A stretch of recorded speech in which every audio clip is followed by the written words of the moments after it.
Entrepreneurs build a business around their particular skill. They are unable to step back from that because they think, oh, I can only do this as well as I can. No one else can do it as well as me. On day one, technically, you might be the one doing it. But if you want to scale it up, are you going to hire another CEO or a person to come and oversee you and tell you what direction this company's got to go in? You got to realize your job is to show the way and for someone else to kind of do the work. It's a lesson that I also learned. You got to be ready to sometimes lose control. Though we were really getting a move on with the recruitment during the pandemic and we were really growing at that stage, I felt we may have overlooked some of the values a little bit. Are you willing to work in a startup? And what does it mean for you to work in a startup? I wish I had asked that question from all the people. You got to continue to ask yourself the question, is this strategy really going to put me ahead of the rest? And can I really achieve my end goal? Simple, but also very, very tough thing to get to. It's a very good question, right? Finding the answer to an obvious but not so obvious problem. Welcome to Founder Stories by Zirateh, where we talk to entrepreneurs on how they build their business so you can take this and take your business to the next level. So today is our very first episode and we are talking to Rajive Silva. He's an entrepreneur who's been in the IT industry for almost 2 decades. He's been the COO of Informatics and he's had top positions in companies like LSEG, Millennium IT, Brandix, and even MAS. Hi Rajiv, welcome to the podcast. Thank you for having me over, Davita. Glad to have you. So Rajiv, what is your favorite part about owning a business? I suppose it's about one day looking back and knowing that you've done something different and also having that self-satisfaction of making use of your skills to kind of go that last mile.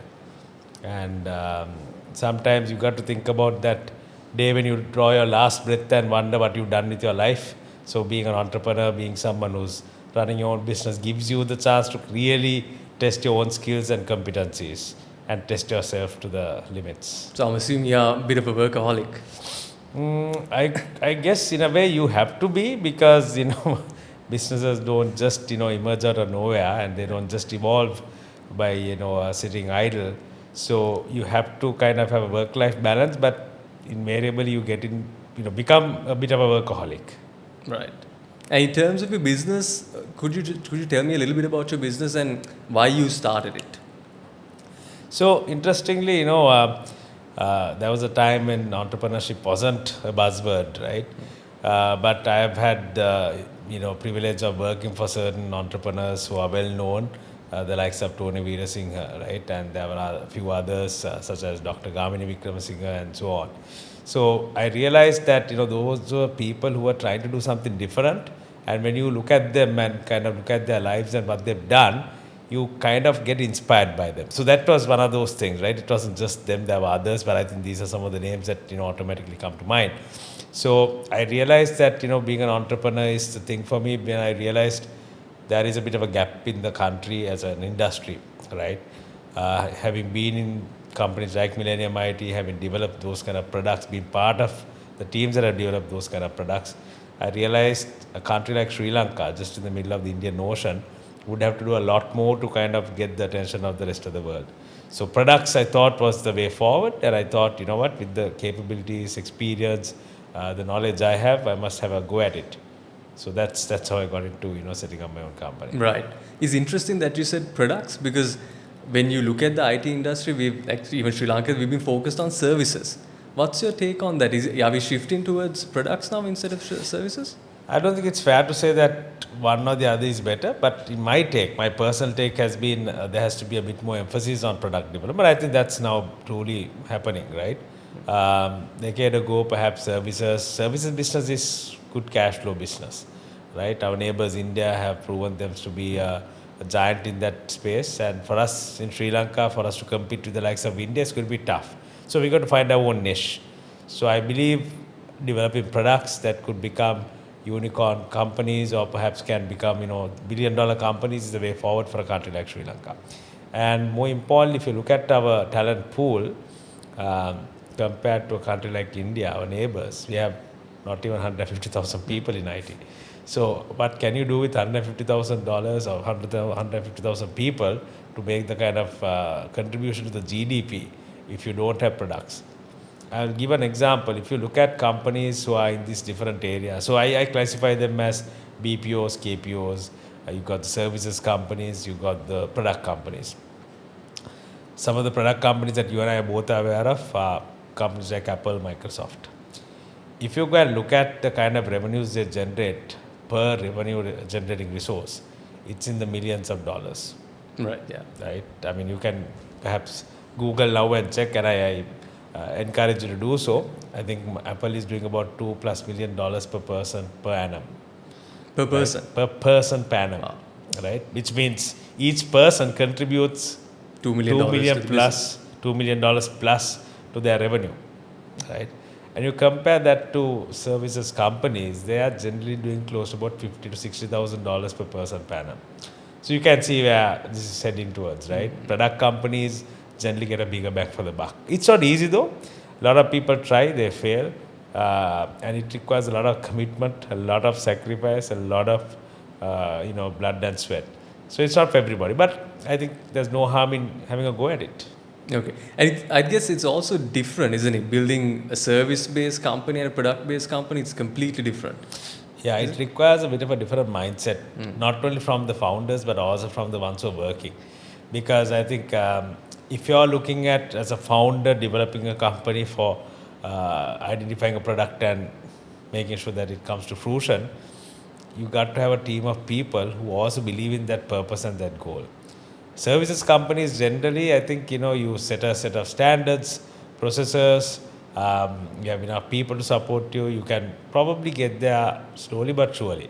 But when it comes to product companies, that first attempt might result in failure, right? So it's going to require a little bit of a different attitude. Same people, but you need a bit of a change in your mindset, depending on the kind of company you work for. Some companies who are doing both, I think it's very important that everybody understands that, common vision and how to kind of switch the mindset between the two as and when needed. Right, okay. So following on from that, one thing I would love to ask you is, when we take certain business milestones, every entrepreneur has certain milestones they want to hit, like earning $100,000 a year, $1 million, $10 million, whatever that might be. Is there a difference between a business, say, that earns $100,000 a month and $1 million a month in terms of either operations, team? Is there a difference? There is, as they say, what got you here won't get you there, right? So initially, the effort you need to put in the strategies for you to get to that 10,000 a month will be drastically different from you getting to 100,000 a month and then to $1 million a month. I think it's fair to say that your strategies need to change, and sometimes even your people need to change, right? Sometimes not the same people who will be there to get you from that 10,000 to 100,000 monthly revenue. It's a bit of a difficult thing to digest, but that's the truth. There'll be a few who can, most probably contribute irrespective of the kind of size of the company. Most of the founders would end up being stuck irrespective of this 10,000, 100,000, million or billion. But then there may be certain types of people whose initial expectations may be aligned with the company that's able to go faster, take a few more risks. But as a company grows, the risk, your appetite changes sometimes, and then you have to put in a few processors in place. So it may not be for everybody. So sometimes what got you here won't get you there. You might need to change the team, and sometimes if the team is not willing to change, well, I guess that's when you have to make a decision and see what you need to do to kind of, get to the next stage. It requires a bit of hard decision making at that time. Right. Because when I started, one misconception I had was, okay, if I want to go from 100,000 to 1 million, I just need more sales. But I had a very painful lesson. That's not the case. What do you say to entrepreneurs who think, okay, it's just about I need more sales to get myself from a certain 6 figures to 7 figures? Simply because you're going to increase the sales team doesn't mean that you're going to start getting sales from tomorrow. The rest of the company must also assist, because no company I know has just kind of progressed to the next level by just doing the sales right. You might have the best salesperson on the planet bringing you enough opportunities, but if you don't have the right pre-sales team and the delivery team to deliver, to catch that ball when it's thrown at you, there's a chance that will be a short-lived experience in the first year itself. So both have to change. I think the sales team must continue to focus on that, must follow the fundamentals, and at some point, the best salespeople sometimes go through a bit of a lull at times, but as they say, form is temporary, class is permanent. So any good salesperson knows this, and you just continue to you have to continue to have faith in yourself that you'll deliver, and ensure that your delivery team is ready to catch the ball when it's thrown at them. Yeah, because one thing I noticed is that whenever we focused a lot on sales and brought sales in, when we didn't have the delivery in place, the how long we retain customers was really not there. So it just didn't matter how many sales we brought in, that it was like falling through, kind of, it was like a boat with a hole in the middle. So I'm lucky in that sense because my sales team, they are a solid team. They know how to follow up on things. They track things to the last detail, and they're very methodical. Right? Then there are different types of sales characters in sales as well. But for me, I think not only having the right sales team, but the delivery team that also brings in sales. You can't expect a delivery team just to deliver and wash their hands off, saying, "Look, my job is done." My biggest sales sometimes come from the same clients. And for me to bring the sales from the same clients, guess who's got to be responsible? It's a delivery team. So if the delivery team, once they start working on those initial set of projects, only focus on just delivering that and don't keep an eye out for the opportunities, you're going to miss out on a lot of money. And in any company, recurring revenue comes from the delivery team who continues to support the client time and time again, honoring those SLAs, making sure that they're responsive, the client has a very good experience. And as they say, retaining the best clients is less costly than bringing in new clients. Yeah. So delivery team, they are part of the extended sales team the way I see it. Though they are not called sales, but I think in every company, and I think this has been used time and again in most leadership trainings and sales trainings, every person in a company has to be playing a sales role. And that gets extended to even the guy from the finance team, right? He or she might identify an opportunity out there. They should just tell, well, it's not mine to do. Sales team must engage them. They must talk to those opportunities, those leads, and pass it on to the sales team to take it up from there. So every person, in essence, has to play a kind of a sales role. It may not be their day job, but then they continue to keep an eye on the opportunities out there. Okay. And how do you create that culture so for someone, any employee to think, oh, there's an opportunity there, let's bring this to the company. Like, how do you create that? So I think in a startup, I think it's very important. The last few years have been a bit of a challenge. I think I'll be very honest about it. For me also, it's a learning curve because unlike pre-pandemic, where you get to meet people person to person, corridor chats can happen. You can have all these pocket discussions. You can just walk into someone's table, have a quick conversation, call up a town hall, on short notice. Not the case anymore. Yeah. So I'm also learning how to manage big teams, during the post-pandemic, this hybrid working environment. But getting back to your point, I think if you don't encourage people to understand the overall vision of the company, they are not going to start seeing what are the steps that's going to lead to that overall vision. So everybody must understand. And sometimes just telling it once a year, couple of times a year is not going to help. So it's important that you have a structure through which you can continue to cascade that message from time to time. So let's say most companies don't have this hierarchical arrangement anyway, right? In my company also, for administrative purposes, we have a hierarchy, but generally it's very progressive and open culture where people can, even go and talk to the CEO or CTO without always having to go through their line of command. Right. So in those cases, what we encourage people to do is always continue to look at what the company is trying to do. Don't think of just your job role. So overall, the company's job role, overall company's strategy, overall company's vision is to continue to grow. Let's say in some company, for you to have a presence in almost all the continents, right? In servicing different types of clients. Each of them must understand that they also can play a bit of a role in helping the sales team. And whatever they do is what's going to come back to them later on. So I, as an employee, may not be a salesperson. I identified that one of my colleagues who's working for this, big company in Europe, all of a sudden has started looking for certain types of resources, right? Or perhaps there's a requirement for a product. All I need to do is, maybe just a friend who just told it to me when they met me. I quickly just pass that information on to my salesperson. And in my company, I think I've noticed quite a few people having a good ideas and passing it on to the sales team, and they generally pick it up. Once in a while, you do have cases where they just drop it here and there, but that's normal. But you must not be discouraged simply because your idea wasn't followed up on. You must continue as a constituent in the company to follow up, continue to have that interaction with the sales team and make sure that they can continue to take it forward. Right, because I don't think a lot of people look at it that way. They have the sales team and then everybody else. And even the team doesn't think about themselves as people who sell whatever they are delivering. That's a very interesting point. That's been the case for a long time, in most companies. But I think the smaller the company, everybody tends to play a bit of a role. As a company grows to about 100 and 150 and above, sometimes they become, involved in their own silos and, they forget the bigger purpose, which is we got to continue to grow. And if we grow only, if the company grows only, we will also grow. So you got to continue, as I kept saying, you got to continue to remind them of that, and that cascading the message from time to time down to everybody is very important. Now, you as a CEO may not always have the time to spend with each and every person. You're not going to be calling town halls every week, right? But you'll be having meetings with your next level of managers.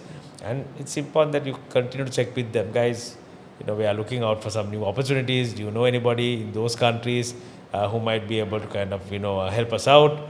Can you please pass the message on to your teams, right? And with the use of other technologies and tools such as WhatsApp, sometimes you can even drop a quick message to your staff and tell, look, sales team is heading to a particular country.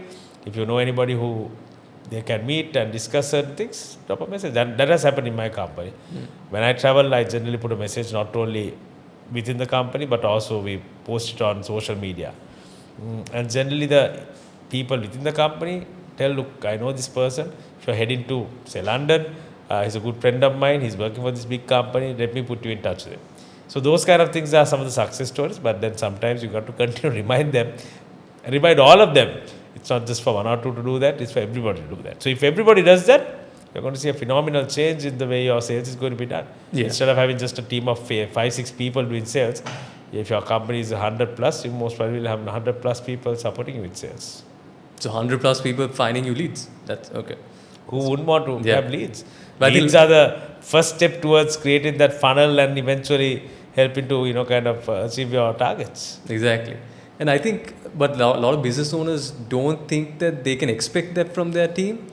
I think that's something probably they can also look at.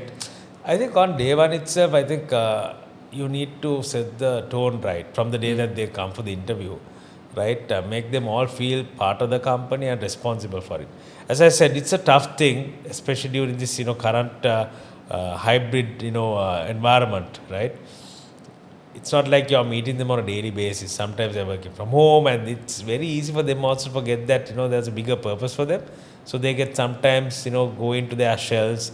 Okay, I'm just doing this. I don't want to just single out a particular function, but sometimes they just go into this, okay, my is just this function A or B. My job is to kind of do this once team A finishes their part, right? And if they don't finish their part on time, it's not done. I'm not going to be wasting my time next weekend because they didn't do their job right. There's a bigger role for them to play. And if we can find a way to continue to keep them reminded of that, hey, look, remember when you came for the interview, we told you your role is not just the A or B role. Your role is also to kind of think out of the box.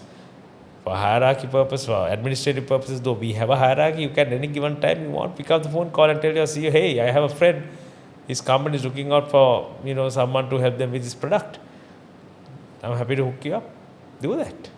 So those are things sometimes you got to expect them to do, but it's easier said than done. Sometimes, as I said, they go into their shell and forget that there is a bigger purpose. Right. So I think the interesting because it follows on to my next question. As an entrepreneur, what do you think, again, this might change at different levels of the business, but what is your main responsibilities as the entrepreneur of the business? I think mine is to, on day one, it's a little bit different. You've got a lot of things to do, setting things up, finding the first set of clients. You end up doing all of that. But I think as time goes by, I'm quite comfortable knowing that mine has become the role of an enabler, someone who help remove obstacles. Because I'm not going to be the one doing the project management. I'm not going to be the one doing development, QA, UI, UX, or whatever you want to call it. My job is to help, first of all, get the right people and then help empower them so they can do their job. And from time to time, when they face obstacles, it could be between the teams, is to get in there and help remove it. Now, it's to do with people management. I think every CEO would tell their biggest time is spent on managing people, right? They are not going to be there sitting there and working on sales, operations, delivery, right? Those are part of their role. They can't continue to say, well, it's not my problem because sales is not coming. It's obviously going to be a problem. But you have to also understand that your job is to continue to connect the dots and be that binding fabric across all those areas. So it's a lot tougher than someone coming and saying, yes, I'm going to just enable, empower, and remove obstacles. So it can be summarized into those 2-3 words. There's a bigger role, but if you can do those 3 things right, I think it sorts out 50% of the problems, which I think is, again, easier said than done. Even the most experienced people sometimes, struggle. I mean, there are times when I struggle. There are conflicts that happen. Sometimes you get involved. If you are not involved every day on those discussions, those matters, sometimes it blows out of proportion. Because you don't have context on it either, on what's Sometimes happening. you don't. Yeah. And that's why you are hoping that the leadership maturity is also equally good. You don't take things personally sometimes. But as a human, sometimes you do tend to take things a little personal sometimes. As an entrepreneur, as a CEO, as a founder, sometimes 99.9% of the time, you're above all of that. Right? You don't let these little things get in the way, but there are those 0.1% of the times when you're like, how did they do that? How come they just left me high and dry in the middle of all of this, right? Did they hold it against me? Why did they leave like that? So it's difficult. We are human after all, right? We are human after all. But as an entrepreneur, 99.9% of the time you can be, if you're working for an entrepreneur, you can be rest assured they are not going to try and, play politics. They are not going to start playing favorites, nothing like that. They always want to make sure that people work well together. That's not always the case, I guess. It's if not you're working always for a good the case. entrepreneur. It's tough, right? Each entrepreneur is different from one to the other. There are some who's very competent when it comes to certain types of skills that they are perhaps part of their upbringing. Some who have absorbed it during their years of experience in other companies. Some, you could say, have learnt it through others. There are different types of personalities. I think every CEO is different from one to the other, but I think most of the successful ones have a couple of things in common. All of them generally are able to kind of focus on what they do persistently. They are not going to just give up simply because it doesn't work out today. They are focused on their goal. So good CEOs generally, irrespective of tomorrow you have the entire company getting shut down, tomorrow they'll go and open it back up and somehow make sure, no, I'm going to do this. Right? So the persistent ones are there. Then there are the ones who generally are able to kind of help create kind of that shared vision for everybody to kind of focus on. And then there are the ones who are able to relate to them by working very closely with them. Earlier, in your early days, it's easy. As time goes by, it becomes difficult. Right? So there are different types of CEOs. And hopefully, I'm one of those CEOs who would be able to kind of keep the team together, head to that end goal somehow, one way or the other.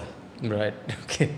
In terms of when you take an entrepreneur, is it different? Like you mentioned, like you need to do different things at different stages. Like for example, are you doing the same things they say that you did last year when you compare it to today? No, I mean we evolve, right? As I said, if I did the same things I did last year, that means I'll be repeating the same mistakes also. There are certain things, irrespective of the experience, Damita, there are new challenges you face. It's a new set of employees, right? It's not the same set of guys who I used to manage 20 years ago or 15 years ago. It's a new set of people with new set of priorities.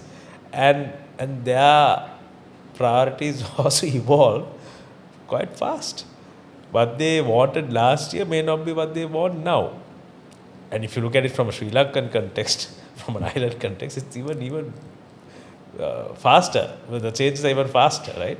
So we got to adapt to those changes. Sometimes you got to just, no matter what problems have happened, Sri Lanka has gone through quite a few situations, right? The pandemic, the economic downfall, then there were other things I don't want to go through, each and every one of those. During all of those challenges, we learned something new. We faced new challenges. So one of the things that we used to do was, because of all these changes that were happening in the economy, we used to adapt. Every few months we had to do some change. It could be a change in the remuneration. It could be a change in something or the other.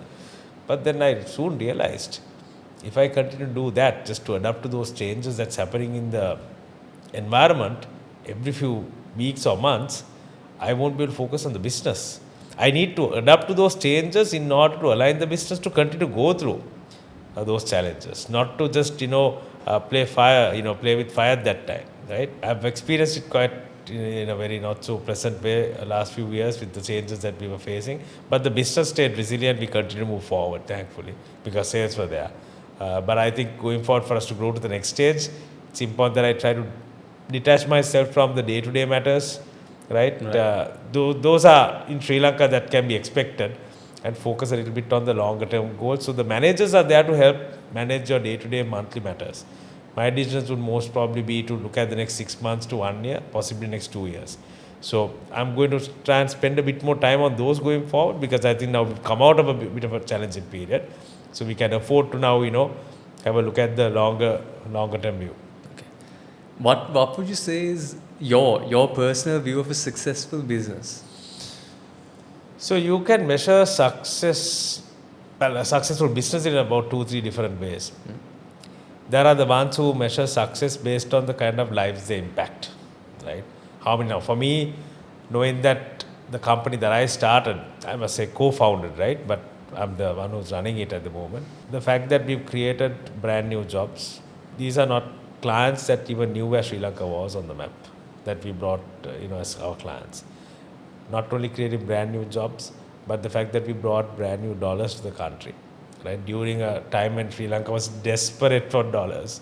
For me, those little things, and the fact that we gave certain other people, not only the IT people, right? The ones who help, look after us, the ones who manage the facilities, the ones who do the cleaning, all of them got jobs because of this company that we set up. And it's a brand new company that gave brand new jobs to and brought brand new dollars to a country. So for me, looking back and knowing that I did something that actually helped the economy in some way, makes me feel good. So when I look at the future, I feel, it's something that I would measure success based on those kind of, things that I can look at and be happy about. Not only that, some would also want to kind of see the growth of a company in terms of its top line, the number of staff that you've recruited, the expansion, to overseas markets. If you want to look at it from a outside in point of view, how much have you kind of touched the communities?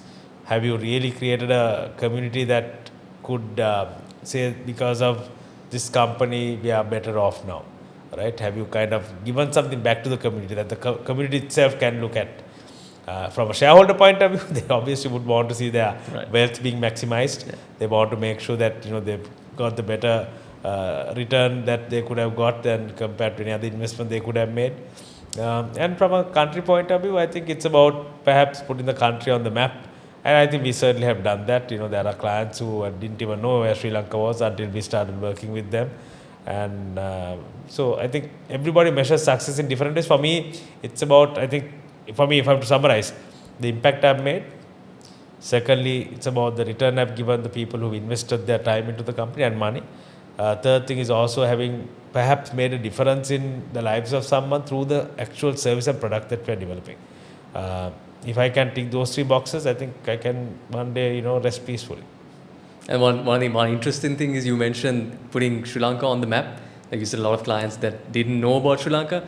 So one interesting thing, when we also work with a lot of US-based clients. So most of the time, when I say I'm from Sri Lanka, they think we're part of India. Yeah. So just making that difference is and I must also, I'll fail in my duty if I don't mention the fact that Sri Lanka in the last 20 odd years have been well and truly put on the map. If you look at capital markets, what Tony and Millennium IT did, has really put Sri Lanka on the map, right? Yes, you have other sports, cricket, among the Commonwealth countries we are known, but, and WSO2 with their, recent exit, I think they also kind of made headlines. So there have been a lot of companies who've done well, but I think each of us can also play a role. Each of us also can play a role. As you said, there were people who still didn't know, irrespective of what was done, where Sri Lanka was on the map. So I think all of us can, take pride in knowing if we've done something to change the mindset of someone or for someone to get to know about the country. I think that can be a thing you can look back and be happy about. Yeah, definitely. And other thing was you mentioned, you have your end vision, but you're already saying that when I asked you what's a successful business, you talked about the success you've had right now. So I think a lot of entrepreneurs think about just the end goal. They don't think about the contributions they are making currently. Along the way, yeah. They just think about, okay, only when I get here, I have a successful business. Oh, What do you think? What do you think about that? Like having that kind of mindset. I think you must also look back and appreciate and be grateful for what you've done. Because as an entrepreneur, you can't just wait till that final day arrives and you're like, oh wow, we've hit that $1 billion mark or $1 trillion mark. In some cases, I mean, there's a good chance we'll have $1 trillion companies very soon, right? You must also just appreciate the ones who've contributed. If you do not, I think, look back and appreciate the journey you've come on, you're also not giving due recognition to those people who have contributed. So I think it's important that when you look back, you also realize that you have actually done something already. It could be, as I said, for me, there were a few simple things. But for me, when I look back, I'm quite proud of that, right? And I'm proud of that because we had the right people at that time to get us those kind of achievements. So as an entrepreneur, you must always, recognize what you've done already and not wait for that end goal to be achieved one day. Because, that gives you a bit of a boost as well from time to time. Yeah, definitely. You don't need to wait till you reach the end goal. It's almost like celebrating success along the way, and that also gives you a bit of a boost. I think that's a big mindset I've had to shift away from. Because I was always focused on the end goal. I forgot to celebrate the things in the middle. Then what happens also is some of the people who might have been there in the start, who've really helped build the business, they don't get celebrated in those moments. I think that's one big learning that I had throughout the years. It's very easy sometimes to it's not only for you, even for me. Then I look back, irrespective of the kind of success we've had, whilst we may have commended them, given them a pat on the back and thanked them, I still feel there may be things that I can do even now. Yeah. So it's tough, on the one hand trying to run this 100-meter race, right? For me, it's like 100-meter race, but then there are so many laps of 100 meters, right? It's like a marathon on the one hand, but you got to still run like you're running the 100-meter race, right? So when you're doing that and you're trying to also kind of look around to see, who are the others who are contributing, it can be tough. So we are human, as I said, not superhuman. So sometimes through oversight, you can miss out on those. But good news is it's never too late. You can always, do something at least in the future to recognize those people who've been there, done that. And there'll come a time, some companies, even after 20 years, don't forget they've recognized those people who've been there from the beginning. Right? I mean, I don't want to mention names, but, some companies who exceeded, supported their employees, and some of them who would have maybe worked hard, labored for 20 years, all of a sudden would have got a paycheck and said, oh, wow, finally I got something. And that alone would have, been enough for them to be thankful for. So it's never too late, basically. It's never too late, I think. It's never too late. I think for all if they missed out on any recognition in the past, that that one paycheck they would have got. Makes up for it. They would have made up all of that. What would you say is your definition of an entrepreneur? Interesting. I think there are people think anybody who starts a business is an entrepreneur. I feel an entrepreneur, I think in my opinion also, is someone who addresses a particular problem in the community or in the environment or in the country or in perhaps globally, right?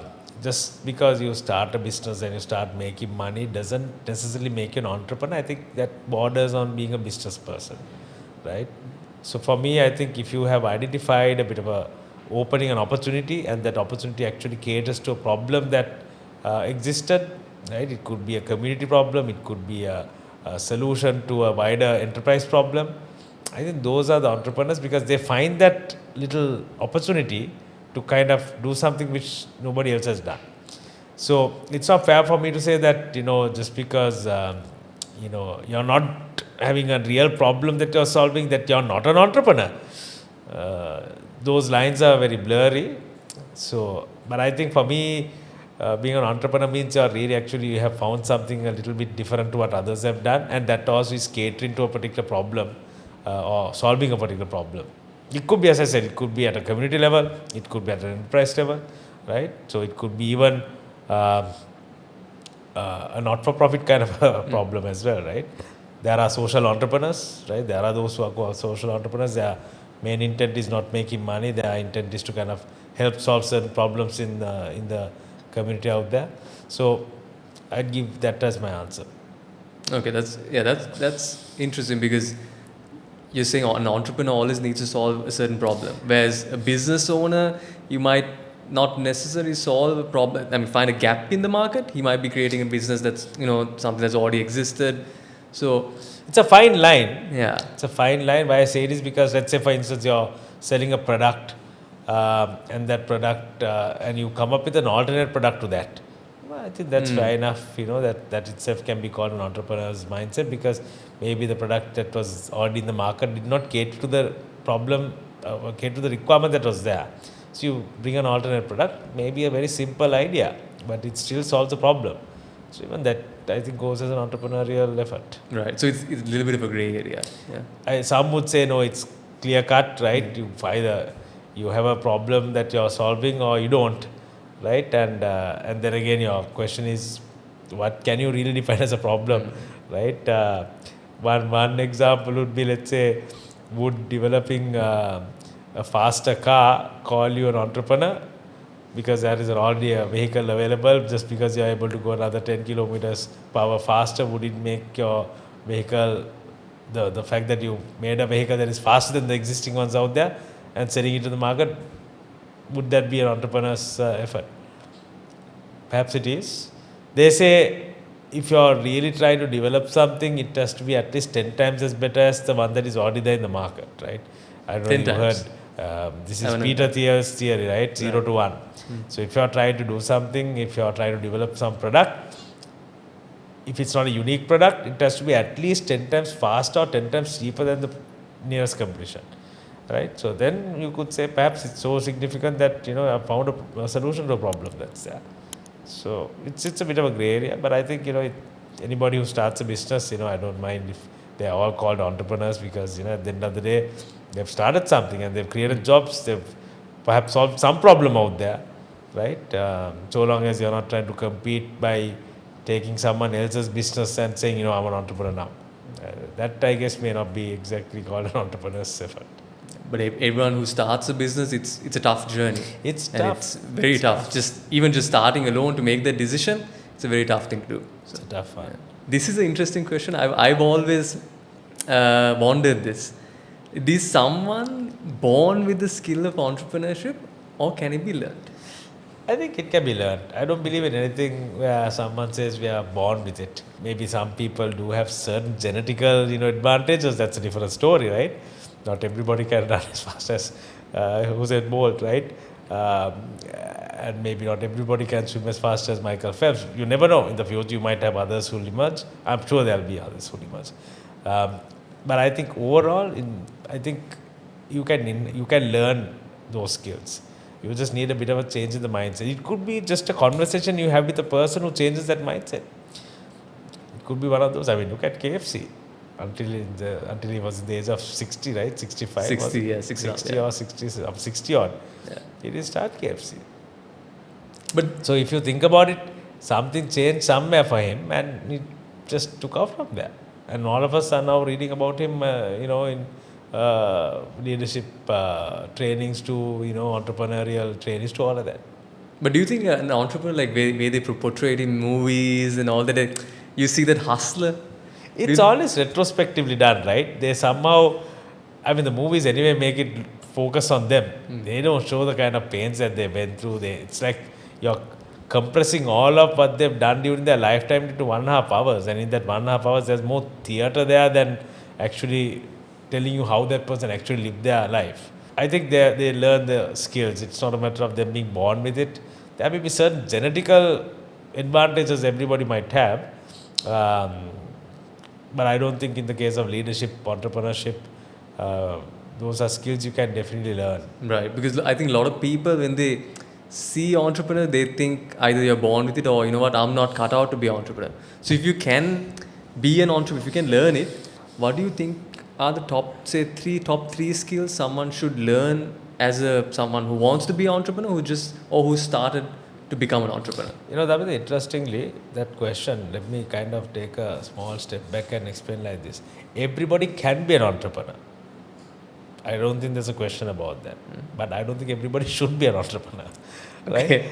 Why I say this is because if everybody becomes an entrepreneur, you won't have anybody to support you build the business. I mean, there have been great leaders like Jack Welch. They were not entrepreneurs. Perhaps within their company they would have been great leaders who ventured into different areas, but they were great corporate leaders, right? So some of them may not need to be an entrepreneur. Just because you can be an entrepreneur, it's maybe not for everybody, right? There are people who are better off perhaps working for an entrepreneur, being the right hand person of an entrepreneur. So just because you can be an entrepreneur, I don't think everybody should be an entrepreneur. Right, yeah. Because that could make it very difficult for the entrepreneurs who are actually trying to do something. The next question was, you asked another question. So basically, if someone is Top three skills. wants to be an entrepreneur, what are like the top three skills? So I think one of those would be you got to learn about leadership, right? People management. I think that's got to be one of the most important things. Maybe on day one, your tech skills would come in handy where you started a company or experimenting with some solution. Maybe your technology skills would come in handy, but as time goes by, as you start bringing in more people, as you start growing the company, scaling it up, your people management is going to be critical. Second, I also feel this day and age, everybody must have a good understanding of finance and accounting, right? You're not going to just get money left at your doorstep, right? Nobody's going to just give you free money. You should be able to show people that you got proper financial stewardship. How do you manage money? How do you report it to your stakeholders and shareholders? So understanding your finance and accounting technicalities, I think, is equally important. Third thing I feel is also about having certain types of values, which I guess feeds back into that first part, right? How to manage people. If you don't have the right set of values, it's going to be tough. Because if you're unable to model the way for others to follow, it's going to be tough for others to follow you to begin with. No matter, so you go and today deliver a stellar speech, talking about what you're doing and how we must help each other. But the moment you step out, you do the exact opposite of that, right? So if someone sees that, it won't be the right thing. So I think those three things: people management skills, knowledge of the technical knowledge about how to manage your finances. Third thing being the kind of values that you embody. I think those three things are equally important. Sub areas would be technical skills in your area of business. A lot of the great businesses right now are not run by people who had the technical competence in those areas. Elon Musk, I don't think, was ever a person who knew about rockets. He never learned about rockets, but he did have a mechanical engineering background from what I remember. But he learned it because he had a love for it, and where they've got to now, right? He was not from NASA. It's not like he did his first job at NASA and built a SpaceX. He acquired those skills. He had a love for it. He saw an opportunity and he acquired those skills. He had a love for it, and most probably he knows more about rockets than anybody else now. But at the time, if you read about how Elon Musk founded that company, he had to go through a lot of learning. He had to bring the right people who knew about it. So it's not those technical skills in that particular discipline may not as be important as the people management skills, bringing the right people in and giving them those responsibilities at that time, and knowing exactly when their time is over, who you need to bring into the company. It has to be a proper, discussion with everybody. Either they change or you got to kind of make the change happen. Interesting point you mentioned there was in terms of always needing the technical skills. I think a lot of places where even I struggle with this is where entrepreneurs build the business around their particular skill. So they are unable to step back from that because they think, I can only do this as well as I can. No one else can do it as well as me. How does someone approach that and start delegating and moving away from? It's a mindset change. It's got to be a mindset change, because you're right, when you're so engrossed in something and you're the one who's been doing it, you fail to kind of take a step back and say, what, maybe I don't need to be the one doing it, I can allow someone else to do it. A lot of people do that, hence why they're stuck in that same place, and it's very unlikely for someone like that to develop those people management skills. So you got to at some point, and it could come in the form of a training, it could come in the form of a friend telling you, look, why don't you just take a step back and give someone else that job? Maybe they may not do it as well as you, but you got to kind of take a step back for your own growth purposes and for the growth of the company. Entrepreneurs, let's just go back into that topic. You have been technically so good in identifying a solution, and you're the one who worked on that solution on day one. As I said, on day one, technically you might be the one doing it. But if you want to scale it up, are you going to hire another CEO or a person to come and oversee you and tell you what direction this company's got to go in? You're not, right? You got to play that role. And at that time, you got to realize your job is to show the way and for someone else to kind of do the work. You got to have a eye on the horizon. You got to have an eye on what's ahead, not to work on that particular day's, that little task. Then you lose sight of that bigger picture. So you bring in someone to work on that whilst you take a step back and lose control. That's fine. You lose control. But you know that you're confident enough to know if I lose control, if it crashes, I'll take control back. Sometimes as an entrepreneur, you got to, I think it's a lesson that I also learned, you got to be ready to sometimes lose control. When you delegate power, when you delegate authority, sometimes you might have one or two people who abuse it, who uses it for the wrong reasons. But that doesn't mean you should stop delegating. That just means, you know what, if something goes wrong, I'll be there to take control. That's the kind of confidence you must have as an entrepreneur. Right. And what's your approach to delegation? Because you built like over 100-person team. How have you done that? How have you put in a team in place and entrusted them to, deliver the outcomes you need? How have you done that? So as I said, I always believed in getting the right people and giving them the authority that they need to have. If you speak to some of my heads that tell you that I don't go to, get involved in their day-to-day matters. That is up to them to decide and them to manage. But I do give them the opportunity. If some of them want to approach me, my doors are always open. I mean, I literally sit in a meeting room, not a cubicle or a cabin. Anybody can walk up to me, or they can pick up the phone or WhatsApp me or whatever. What it has allowed is for those leaders, managers also to have the kind of, in a way, some autonomy in shaping their team. Now, in doing that, it's important that we all have the same fundamental set of values. That I think is the most important part, right? If all of us have the same set of values, who cares if their way of managing at the, from person to person is a little bit different to the way I do it. It doesn't need to be the exact way I manage them. And giving them that control also gives them that assurance to know that I've got their back and I'm confident about them, that I trust them. So building that trust is important. Of course, there could be cases where some people take charge and, maybe even go and build a cult for themselves, right? And end up, all of a sudden one fine day you realize, are they a separate company now in this company? But those are the risks you have to take, and, that's why you hope that you bring the right people in and they know that, maybe they are not, they've not chained me up and they are not like asking me questions daily, how's the team doing, what's going on. They've given me authority, and one famous person said, with great power comes great responsibility. I don't want to mention where, right? It might sound a bit funny, but you give them that power, hoping that they also are responsible enough to ensure that it's done properly. And they are not going to just break away and, all of a sudden form a different part of the company as a separate company. Funny you said that. I just saw that quote on TikTok yesterday. It was a good one. Yeah, it was a good one. I think it came in that movie, Spider-Man. Yeah, it came in that movie. I don't think I've read it in any other leadership books, but I thought that was a very good, quote. That was a good quote. So in terms of when you say the values, you as an entrepreneur, it's your responsibility to set those values. Yeah. Am I right? That's right. Okay.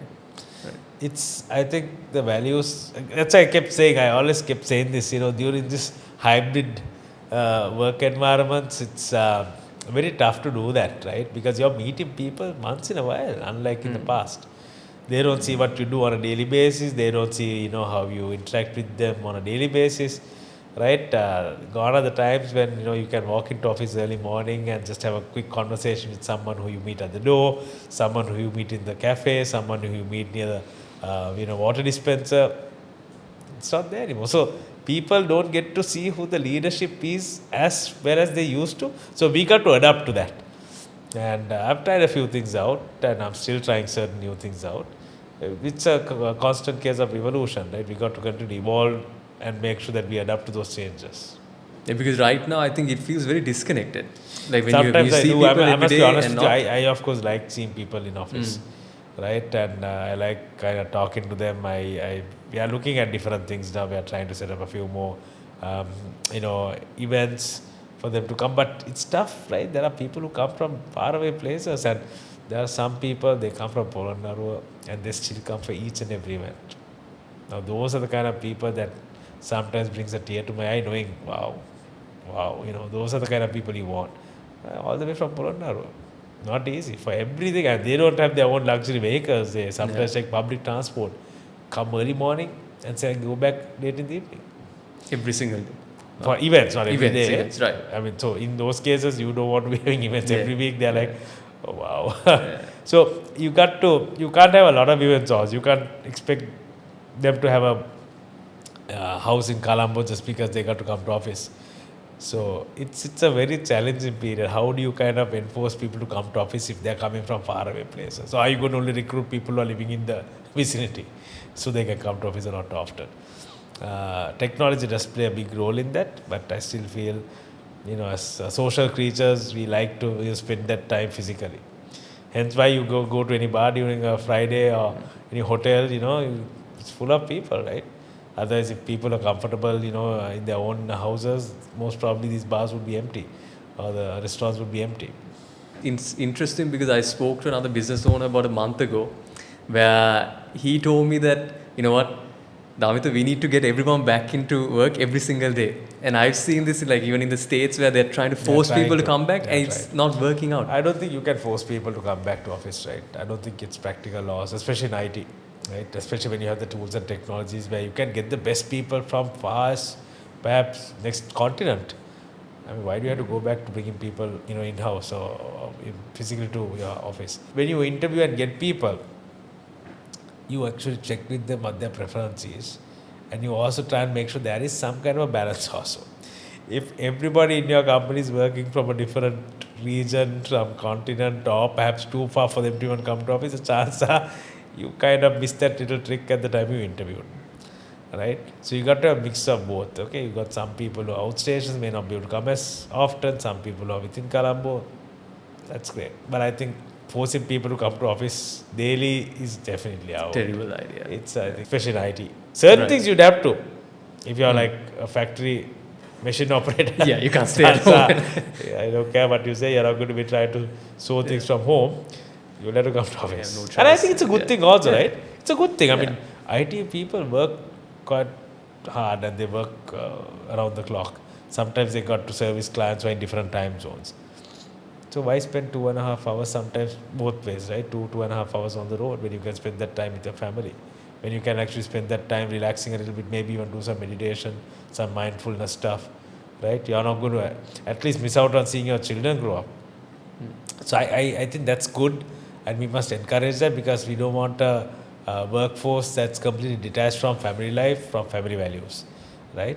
So, but they must also remember they've also got a responsibility to ensure that that freedom they've been given is not abused.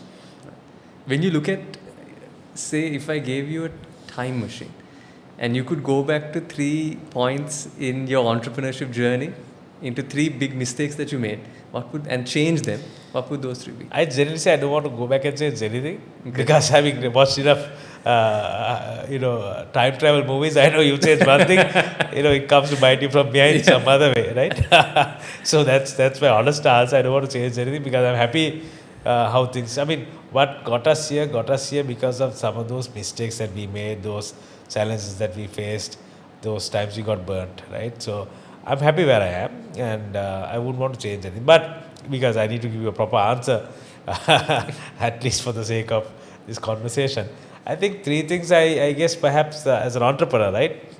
I believe perhaps at the outset, though we were really getting a move on with the recruitment during the pandemic, and we were really growing at that stage, perhaps a bit more of an involvement in each of the recruitment could have been a better thing for me, because I felt we may have overlooked some of the values a little bit in some cases. Right. When I say values, what do you think as a startup you would do during the tough times? Are you going to just dump everything and go the moment you get a better offer? Are you willing to work in a startup? And what does it mean for you to work in a startup? I wish I had asked that question from all the people, right? Where they also understand that working in a startup doesn't mean that you're going to go into a fully air-conditioned building with a lovely view of the Indian Ocean and part of golf is green, and you got coffee being served, and you got with all those perks. Working in a startup means, thank God, most of the startups are now not working in garages anymore. We have at least a decent place where people can have their meal and sit back and enjoy without being eaten by mosquitoes. But it's important that people who join the company also understand that it is a startup, and that it means that just because certain things are happening around the environment, we can't always adapt to those changes the same way, right? Good example is, when the pandemic happened, so many changes happened, and we were trying to compare ourselves against these bigger companies. Oh, they are doing that. Why aren't we doing it? We can't. We simply can't. Because you're a startup. We're a startup, but we did it. And sometimes, as a result, we may have compromised certain things that we could have otherwise saved to build a better, engagement with certain clients, to build a better sales presence in certain countries. So that's one thing. I would have wanted to spend a bit more time with each of the individuals, or at least at the outset, right? I'm not to kind of hijack the conversation between the hiring manager and them. That's one. Second thing, I think I wouldn't want to change one thing. The fact that one blessing that came out of the pandemic was when I was building the company, the fact that I got to work from home and do the work meant that usually when you're building a company as an entrepreneur, you end up not seeing your kids until they're getting married, right? Okay, so that didn't happen to me. I managed to see them grow, and I spent a bit of time with them. Though I was in front of the laptop a lot of the time, at least I saw them around the house, right? So that I wouldn't want to change in that sense. Nothing about not changing the pandemic. I wish in a way pandemic never took place in a way, but something good that came out of something that we couldn't avoid. And final one I would say is, perhaps I would spend a bit more time on having made a couple of more harder decisions on a couple of maybe some initiatives that we undertook, where I feel we could have looked at it a different way, right? I believe in products and all of that, but sometimes you got to also change your strategy a little bit faster on some of those, right? I think that's something I could have perhaps looked back and changed. But again, just because I'm saying it right now, it doesn't mean that I would have changed it even if I go back in time, because sometimes you made that decision at that moment for a particular reason, and that reason would have, if I had not thought enough about it, yes, it's fair enough for me to say that I'd go back and change. But I still feel I made some decisions that got us to where it is, where we are right now. So if I really get a chance to go back, I wouldn't change. Because you've learned lessons from those. Yes, I learned lessons, and we tried out and we gained a lot of stuff. Right. And there have been a lot of questions asked about certain types of products, whether we should stop those products, why are we continuing with those products. So in those cases, I would change the strategy a bit, not so much the decision. Right. Okay. Do you think is it ever too early to be an entrepreneur? Like, for example, I'll give an example about myself. I feel like I was a bit too early. I feel like if I had worked a little bit more under like some great people, I would have benefited, which I could have brought into the business. What do you think about that? I don't think there is ever a age for you to be an entrepreneur. There's never a right age. Sometimes you've got an idea, you've got to just have a go at it. Of course, I would encourage people to, if they have an idea early on, to focus on that and try and make sure it materializes, rather than getting distracted with a lot of things. But if you do have a chance of perhaps getting a couple of years of experience in facing, now from what I know, you did have some experience in having worked in the corporate environment, so in your case I think you're fine. I don't think you need to look back and wonder whether you need to spend more time in doing that. I think your time is okay. There are cases, some people for the sake of becoming an entrepreneur, they're like, okay, I'm going to be an entrepreneur from tomorrow. So for those people, you got to, I mean, it's very difficult for me to tell who should and who shouldn't be. But I guess having a few years experience, couple of years experience in working in a corporate environment would allow you to learn a few skills about people management, budgeting, resourcing, capacity planning, governance. Maybe you won't be exposed to governance when you're just starting off, but you'll definitely learn a few things that might help you on your entrepreneurial journey. And who says that, let's say you're working for someone and you've got a good idea, sometimes there's nothing wrong in you somehow, during your own free time, developing that whilst you work for a couple of years. Right. Now, if you ask me how long should it be, I wouldn't want to put a timeline. I don't think you should try and spend 10 years trying to get that experience and then become an entrepreneur, because then that will kill your idea. If you spend 6 months, you're not being fair by the company you're joining either. So I think a couple of years is a fair enough period where you've given some time to the company you work for and given them something back as well for the time they've invested. Because first few months you're getting to learn about the company rather than you giving something back to the company. Yeah. After the first year and a half, then you start giving something back. So if you add another year, 2 to 2.5 years, I think is a minimum period that you can look at. But again, if you've got a great idea, heck, just go for it. Just go for it. I don't think, it doesn't matter what the age is, but it's at your own risk. One thing I want to ask you, I think this is a topic that I know you find interesting. Do you think every entrepreneur should have a strategy in place when starting a business? I'll ask a question. What came first, strategy or the product? Strategy first. So can I ask you, did Facebook come up with the strategy first and then develop Facebook?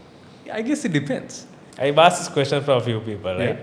Yeah. And those are teaching strategy. And I know strategy because I learned it and I kind of, practice it on a day-to-day basis. It's an interesting question. I mean, strategy is important. Nobody should never consider that as that's important as it gets, right? But when it comes to entrepreneurial stuff, you're not going to say, I'm a Facebook guy. Mark Zuckerberg never sat down and did a strategy roadmap. He came up with the idea, started working on it. Later, he would have come up with the, strategic analysis of that. But on day one, if you've got a great idea, the chance that the idea itself is what comes first, and then the strategy gets developed around it. But in bigger companies, right, where you already have a business, then I guess, strategy plays a big role. Once you get in there, you got to make sure that you do your strategy. In bigger companies, you have to have. But I think overall, if you're an entrepreneur, the chance of strategy would come second.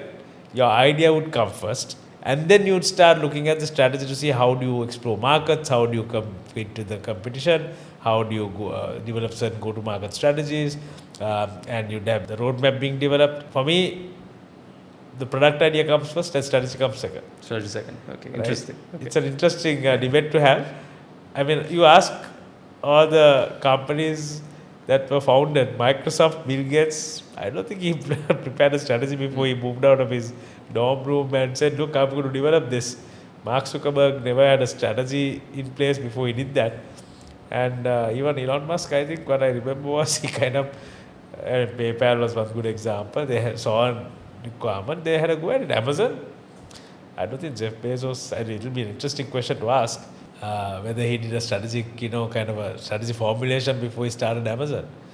I think all of that, retrospectively, people analyze diversification, mergers and acquisitions, right? All of those come later.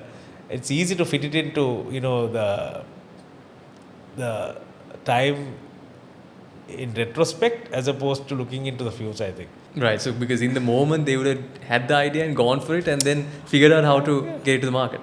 At the back of their mind, they would have had some idea. I'm not Yes. saying they didn't. They would have had, there's no competition. Okay, great. I mean, Uber guy, he never had a strategic roadmap. I think from what I recall, he called a few cab companies to check whether that's of interest, and on a statistical probability, he realized that there were enough people who said, that will be interesting, I'd like to try it out, or something like that. They went for it. Airbnb? You know how Airbnb was formed, right? I'm not familiar with that. Okay, no. so I'll tell you the story about that if you haven't heard of it or read about it. So these two guys, they were looking for, so they were trying to kind of come up with a startup idea. They couldn't, and they were really failing to kind of even pay their rent. Now, you'd have to bear with me if my exact sequence of events is not exactly the way I read it, but it's along these lines, right? So, And then they realized that for them to pay the rent, they were struggling and they need to come up with some way to make some money. And there was an convention happening in California. I think it was, if I'm not mistaken, it was a political convention, and there were reporters coming from all over. They didn't have a place to stay. All the hotels were booked.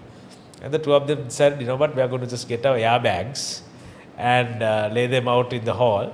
And people who would like to use the airbags can come and we'll give them some breakfast as well. Right? So airbags and breakfast became Airbnb. First time they rolled it out, they had a hit. People came and they thought, oh, there's something here for us. Let's just try and go at it. Started going around, started talking to others, had a few turn downs. Then someone said, you know what? Oh, then there was a story about one guy having got this close to investing, and since he took 1 weekend too long to kind of get back to them or something like that, some big investor had come and invested in them, and that the rest is history. So what strategic plan did they have other than having a couple of airbags? That's actually very interesting. I didn't know the name comes from that. Yeah, airbags and breakfast. Okay. Airbnb. Right. But do you think they see when a lot of people talk about, like you mentioned, strategic planning, everyone thinks strategy is okay, you do A, B, C, D. What is your definition of strategy? So strategy for me is how to achieve your end goal, right? Achieve your goals, right? And recently I had a chat with my team. We just kicked off strategy planning for one of the product areas, and in that I asked them, so what do you mean by strategy as well? And the answer I gave was this: we are trying to compete in this market and try and make sure that we achieve our goals in the end. And for us to achieve the goals, we have competition around. And we should not just look at competition and prepare our goals. We got to also have an idea as to what the end goal is. What problem are we solving, right? And I said, again, this is I think called the game theory, where you have this finite rules and infinite rules, right? Or the finite game and the infinite game rather, where most people play in this finite game where you have a set of rules and you try to compete on that day, right? So everybody has to share the same set of rules and you end up competing. But infinite game is where you're not looking at competing on the day, you're looking at building something for the future. So even if you today fail to kind of compete with the competition, you know your end goal is going to be far beyond what the competition is targeting, right? So if you have a set of goals and objectives that you are trying to accomplish, as I said, it could be not for profit, it could for profit. I think making sure that you achieve that, leaving your competition behind in some form or the other is strategy for you. Now, for you to formulate that kind of a plan, you got to do this analysis, right? You got the strategy formulation part, you got the strategy implementation part. So during the strategy formulation part, you'll be looking at the competitor analysis. You'll be looking at, what are your strengths and weaknesses. You'll look at what kind of strategic formulation am I going to adopt. Am I going to look at the resource-based model, or am I going to look at some other model, right? So all of these are different strategies that will help to structure it. But just following the structure for the sake of following a structure will also not get you there, right? You'll most probably have a nice document or a book full of, pages, or maybe online, some kind of virtual copy with 100-odd pages, and you might be ticking the boxes, but you might forget that one thing that you really need to focus on, which is how the hell do I make sure that my product succeeds over and above the competition. And that the key there is also not to be worried about the competition, because if your goal is, as they say, the red ocean and the blue ocean strategy, if you're just competing in the red ocean where you're just competing with other products, then I think you lost the game before you got started. It's a very challenging environment. So how do you identify a solution to a problem and focus on that? If you look at all the great product companies that have emerged, right, they've emerged because they've addressed some kind of a problem. Best example I keep giving is this kerosene cooker example, right? Have you heard about that kerosene cooker example? No, tell me. There are different types of similar examples. So in the 1980s, we had kerosene cookers, not gas cookers or electric cookers, right? So the kerosene cooker company, the CEO at that time had, and the directors, all of them had invested so much of money on R&D, and the R&D team, with people with lab coats on, would go into this room and every day think about how do we make the kerosene cooker better. We are going to make it less smelly, less heavy, perhaps, looks a lot better. So there R&D is typical in any company. How do you make the product better, right? Yeah. And they were trying to make the product cooker. What happened? Gas cookers came. Overnight, they went out of business. So what was their strategy? Their strategy was a product-oriented strategy. Right. But they forgot the fact that people were not looking to kind of get cookers. All they wanted was to cook. All they wanted was to, if they had kept the eye on, all what we need to do is to see what is the best way for us to make people cook or help people make food. I think that would have been the strategy, that should have been their number one slogan. Our company's objective is to help people cook, not to make our cookers the best cooker in the island or in the world. And if they had thought of that, there would have been more ideas expressed about, hey, why aren't we looking at gas? Why aren't we looking at electricity? Why aren't we looking at X, Y, Z? So I think a strategy that's based on identifying and addressing a problem is a better strategy than trying to come up with all this, theoretical. It's important for you to have that, so you always go back to it when you need to continue your discussions forward. You have to have that, reference point. But you shouldn't just make that reference point carved in stone and just think this is it. We've done it and we can all go home and sleep and come back next year and revisit that. You've got to continue to ask yourself the question, is this strategy really going to put me ahead of the rest, and can I really achieve my end goal? It's a very simple but also very, very tough thing to get to. It's a very good question, right? It's finding the answer to an obvious but not so obvious answer. Yeah. A not so obvious problem. Correct. Yeah. It's very hard to get to that summarization. I mean, if you look at all these examples of great companies, it's about that, right? From the light bulb to the sliced bread, right? It's obvious. Oh, how come I never thought of that kind of thing? It's so obvious, but not so obvious also. And with the example you gave about the gas cooker and the kerosene, there's another example that comes to my mind with Blockbuster and Netflix. Oh yeah. Blockbuster was very focused on DVDs, and they didn't change, and they completely got wiped out. Kodak and exactly. Do you think the companies that are who have a great strategy are focused on the customer and what the customer wants, as opposed to this is my product, let's try to make the product as best as we can? It's two things. I think Steve Jobs said, look, we need to show the way to the customer, right? Yeah. Both have to go hand in hand. You can't just completely ignore the customer. As they said, if the customers were, I don't know whether it's Steve Jobs himself who said it or not, if we allow the customer to pick the product, they'll just ask someone to make the fastest horse carriage. Right? Right. So it's for us to also introduce those alternate options looking into the future. So the customer might come and tell, look, I want the fastest horse carriage. But as an innovator, as a company, oh well, heck, you want to get from A to B fast, right? We got something better for you. So you got to continue. That's why you go back to your that one true point. What is the problem you're trying to solve? What is the need you're trying to solve? And I'll be honest with you, sometimes all of us are looking for that. It's very difficult, it's very evasive. Because sometimes when you Maybe had a certain idea for so long, anyways, you get stuck in that certain idea and you can't think outside of it. It's very tough. This is the last area that I want to discuss. So my final question for today is, how important is it to have a mentor, and do you have any mentors? I did, and I do actually have a mentor. And from time to time, I do actually have certain people who I spend a bit of extra time with. So I have a few such people. One of them is our own Peter, right? Kitsiri. So he was one of my first bosses. And to be very frank with you, I owe it to him as well. I remember getting declined by Millennium IT first. I got declined by Millennium IT, and then I think he himself said, no, I like him, why don't we kind of bring him in for another chat? So that was beginning of my journey at Millennium IT, and I think he still recalls how I repaid it by doing what I needed to do. So the rest is history, right? I had a very good tenure at Millennium, and I ended up heading the business, one of the businesses for Millennium, brought new clients to the company, ended up setting up some fantastic operations for it, helped even bring one of its largest operations in India to Sri Lanka, right? So Kitsiri was one of my mentors, and still continues to be a mentor, someone who I talk to a lot. You need to have someone, for sure.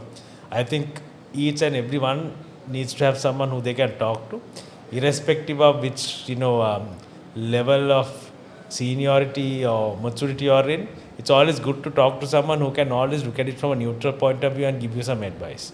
So he's been a good mentor for me and throughout the years. And I do talk to others like Tony himself sometimes to get some advice from time to time. And then there are a few others who I talk to as well. And they may not be identified as mentors. They don't see themselves being called as a mentor, but I do talk to them and get advice from time to time. And for different subject matters, I do have certain people who I talk to as well. If it's to do with something more technical, I do talk to a few people who are in those disciplines. So in all those areas, I do look up to certain people who can give me some sound advice. Ideally, a coach. I don't have a coach as such, but I think having a coach would also go a long way, especially for the younger entrepreneurs. Having someone who could coach them and tell them, these are the things that I experience. Sometimes about taking a step back, using that wisdom and sharing them. This is what you got to do in moments like this. And giving them that calmness that they need during those troubled times. Right. So it's very important for any entrepreneur at any stage to have different people that they can go to in different, maybe they have different problems throughout their business. You'll have a person or perhaps two who will always be there as a consistent, kind of mentor that's always there. Right. Then from period to period, you might also bring in certain people who will have certain extra skills, extra knowledge about those areas. So so when we were going through certain mergers and acquisitions and joint ventures, I needed to talk to certain people who have already gone through those kind of stuff firsthand. Right. So in those cases, I also talked to people who came with that background about, the technicalities of this. How do you draft that kind of an arrangement? But it's important that you have a couple of people who you can always turn to, irrespective of which phase you are in your life. You may be a person who's just getting started as an entrepreneur. That same person will have to be there when you're just hitting that exit point in a decade or so, when you're exiting as $1 billion company, and you're still talking to that person and saying, I'm just about to go through this exit. Can you give me some advice on this? And seek out that information. And someone who you trust, someone who you can confide in as well, and also knows that they would talk in your best interest and give you that sound advice. I had someone who was coaching me before, who sees an interesting thing. Always take advice from people who have been there before. That's right. So I guess that is right. That experience counts a lot, because you can avoid having to face it yourself and learning it the hard way, right? Sometimes best lessons are those that you learn personally, right? Yeah, brilliant. This has been a very interesting chat, Rajiv. Thank you. It's a pleasure having you on the podcast. It's been a pleasure being here, and I think I wish you all the best. I think you must have a lot more of these, because I think the kind of series that you're doing is very important for those who are aspiring to become entrepreneurs, right? And I wish you a lot more great speakers, so I also can watch and perhaps learn from them as well. And hopefully you can return again. So of course, I would love to. Awesome. Brilliant.